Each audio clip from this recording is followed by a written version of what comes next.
And now we move on to Professor Pinar Ozcan. Pinar, the floor is yours. Beautiful. I hope you can see my slides. Yes, yes. Great. Okay. Thank you so much for inviting me. It's a pleasure to be here and to present.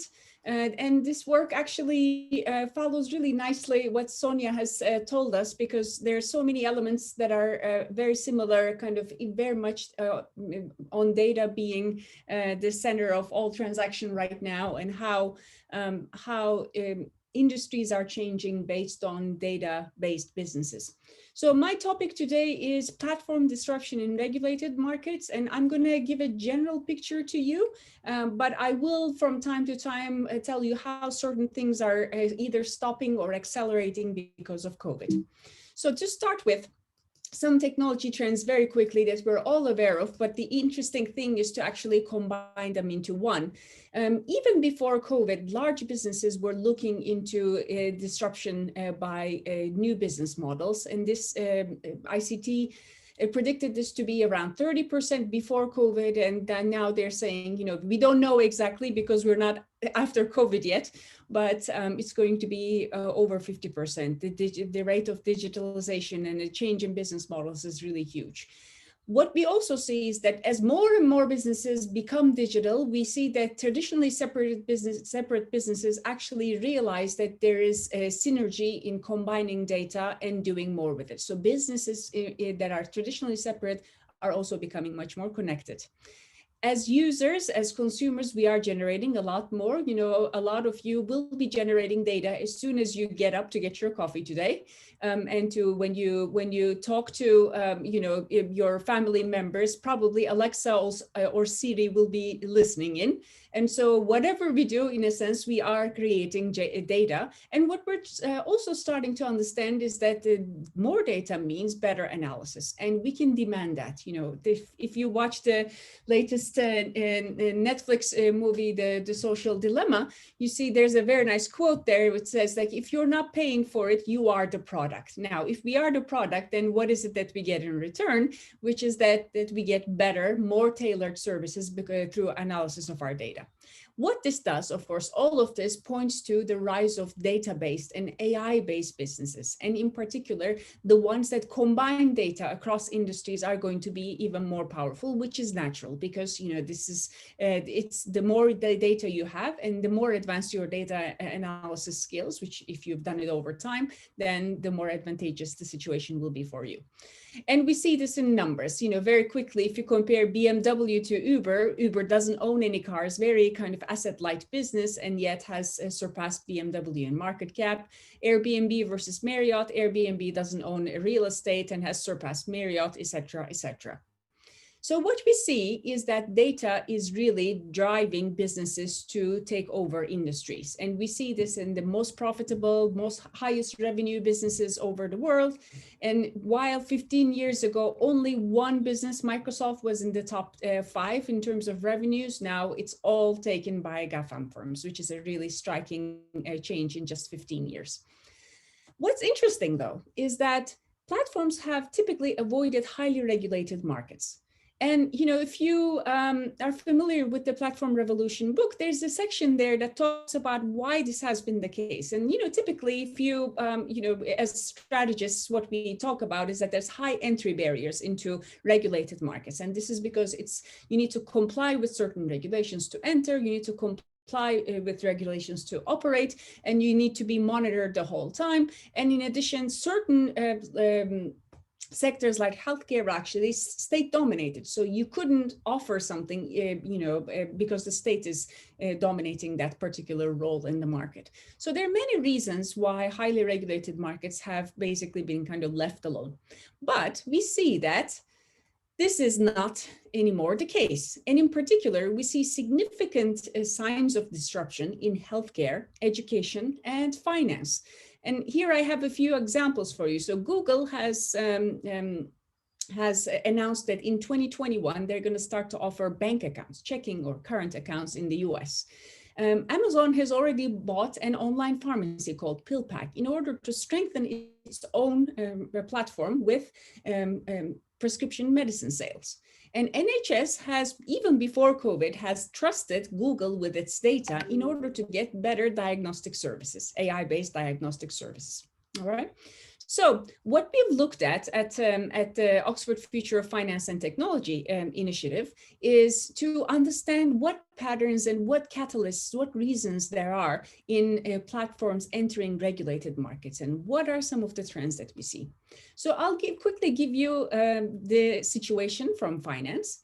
In finance, what's interesting to think about is how, first of all, we access our data.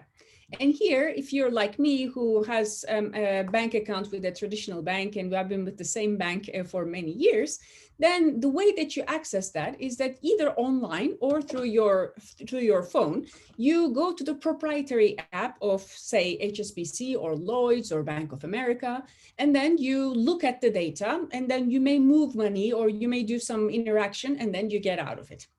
Now, if you think about whether you own the money, obviously, but do you own that data is an interesting question. Because if you owned the data, you would be able to do things with the data. However, that was until now not the case. And we merely looked at the data. In a sense, the bank, it was practically, while legally it was our data, practically what it was that the bank was showing us our data, but the bank could use our data and we couldn't. We couldn't extract it, we couldn't delete it, we couldn't move it. There was nothing that we could do. Yeah. So this is the point that regulators started to worry about. And they said, look, we are realizing that markets will not change unless we make data available in a secure way. Because if a newcomer has no access to financial data, then there's nothing that they can offer to someone, because many customers will be too bothered to actually fill in pages and pages of information. And even if you do that, the chance that you represent yourself in a truthful way is actually quite low, just because people don't understand their finances very well, not because we're evil. So the regulators have decided that in order to solve this problem, they're gonna change regulations such that there's something called open banking, which basically means that the data isn't just accessed through proprietary apps like before, as you see on the left, but there are also third-party apps, if you allow them to, that can access your data. It's an electronic consent system, so I need to give consent and they need to show that I did. But once I give consent, then a third-party fintech app, for example, can go to HSBC and ask for my data, and HSBC can't make them wait at the door. It all happens electronically through what we call application programming interfaces, or APIs. This has started a revolution around the world, started in the UK and EU, and now it's in Australia, Brazil, Canada, India, Mexico, Singapore, Turkey, and even in places like the US, where there's no regulatory change, fintechs are coming in and starting to really change the market.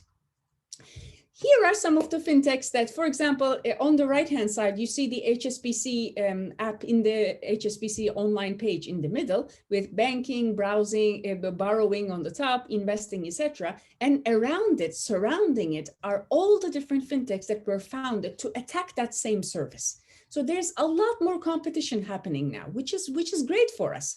What that means for us is that there's just so much more choice. Great. And what that does is, obviously, if these guys can get the data, then through machine learning, they can actually start to offer us better services, which is something that as consumers, we're realizing, as we said at the beginning, we deserve if we're giving them data. So AI-based business models in finance are increasing.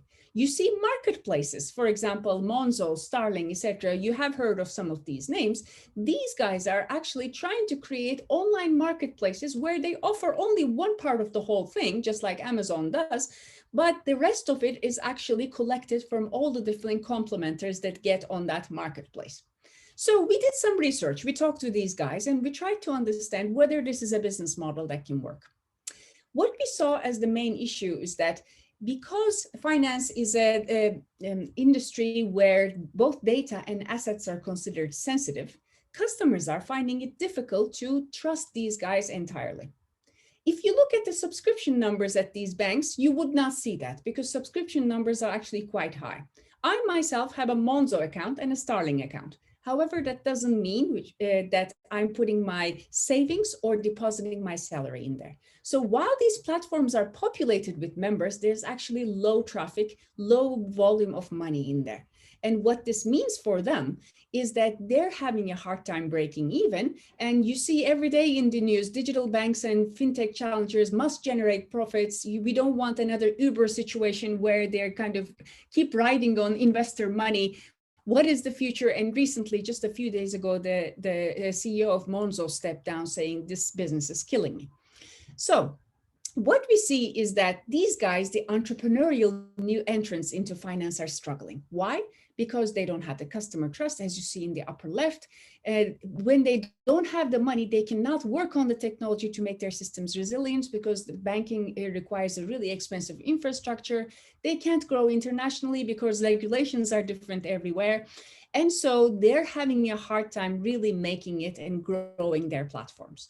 On the other hand, there's a different kind of new entrant, which we're starting to see, which is an existing platform like the Amazons and Apples of the world. And they have lots of advantages here because they have the resources, they have the trusted brand, and you already trust these platforms, whether you are aware of or not with your data. If you're shopping from Amazon for many things these days, which I'm sure you do, or if you're consolidating your email in Gmail like me because it's just much more convenient, then you are already intrinsically trusting these guys. And so what we see here, signs that Google, Amazon, Facebook, and Apple are all entering finance from different points of view. Amazon is attacking sellers and buyers and saying, I'm going to give you loans. I'm going to help your business that way. Google is saying, I have the data. I'm going to give you better banking services. Apple is much more conservative. They're going with, we don't actually look at your data very much. We're just going to add an Apple card to the Apple Pay that you have, etc.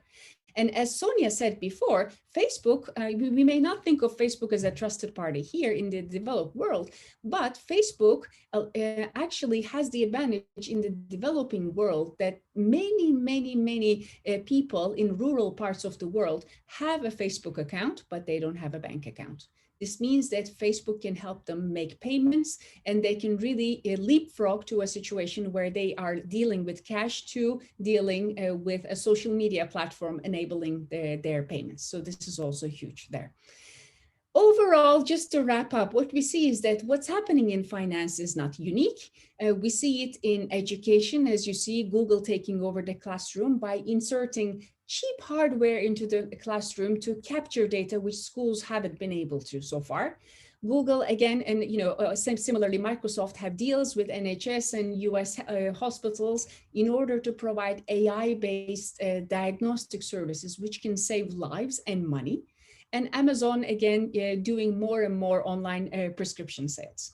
So what we see is that in those sectors like healthcare and education, it's not so much that the main service is going to be provided by someone else. This looks quite complicated, but if you look at the middle, the main service is being provided in the US, for example, by healthcare conglomerates, hospitals, doctors. Platforms are not interested in that. Platforms are interested in entering with where the green circle is, which is healthcare IT provider. But then once they have access to the money, then they can attack the system from all these different places, like providing data for pharma and biotech. Google has many biotech startups now. Healthcare device manufacturers are collaborating with Google and Microsoft. Medical researchers, Stanford, Harvard, they're all working with these platforms in order to get data from Fitbit and Apple Watch, etc. So we see that it's almost like a siege situation where the main provider of the sector doesn't change, but the control is going over to the platform firm. And as you can imagine, this is, with the NHS COVID app and other COVID apps around the world, we see that this situation is getting even more serious with the pandemic. So overall, just as a parting word, we see that with COVID, AI is changing industries faster than ever because we are generating more data and companies know how to analyze it. Regulated industries may be changing differently. We don't see that, rather than a supermarket, we're going to shop with Amazon. You don't see that you're going to go to Google to get healthcare.